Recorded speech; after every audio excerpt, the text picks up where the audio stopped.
அண்மைச் செய்தியை பார்த்துக் கொண்டிருக்கிறோம். தமிழகத்தில் காலியாக உள்ள 621 காவல் உதவி ஆய்வாளர்கள் பணியிடங்களுக்கான இறுதித் தேர்வு பட்டியலை வெளியிட வேண்டும் என உயர்நீதிமன்றம் தெரிவித்திருக்கிறது. இது தொடர்பான மேலும் விரிவான தகவல்களை எமது செய்தியாளர் ஆனந்த் வழங்க கேட்போம். ஆனந்த், தகவல்களை.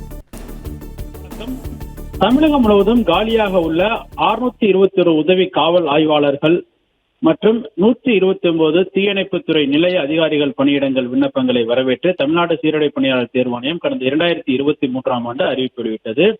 எழுத்துத் தேர்வு, உடல் தகுதி தேர்வு, நேர்முக தேர்வு உள்ளிட்ட நடைமுறைகள் முடிந்து 2024ஆம் ஆண்டு ஜனவரி மாதம் தற்காலிக தேர்வு பட்டியல் வெளியிடப்பட்டது. இதில் இடஒதுக்கீடு முறையாக பின்பற்றவில்லை என தாக்கல் செய்யப்பட்ட வழக்கை விசாரித்த சென்னை உயர்நீதிமன்றம் இடஒதுக்கீடு முறைகளை முறையாக அமல்படுத்தி அதன் அடிப்படையில் புதிய பட்டியலை தயாரிக்க உத்தரவிட வேண்டும் என கோரி உத்தரவிட்டது. மேலும் இது தொடர்பாக தேர்வு பட்டியலை தயாரிக்க ஜம்மு அண்ட் காஷ்மீர் உயர்நீதிமன்றத்தின் ஓய்வு பெற்ற தலைமை நீதிபதி என் பால் வசந்த்குமாரை நியமித்தும் உத்தரவிட்டிருந்தது.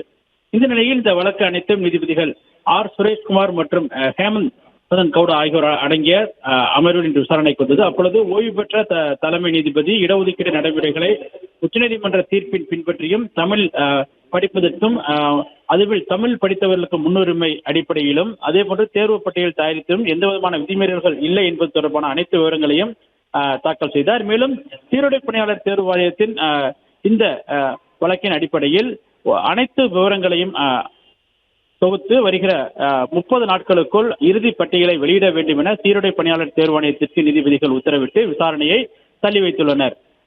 பிளே ஸ்டோர் மற்றும் ஆப் ஸ்டோரில் இருந்து பாலிமர் செயலியை QR கோடு மூலம் பதிவிறக்கம் செய்யுங்கள். செய்திகளை உடனுக்குடன் பெறுங்கள்.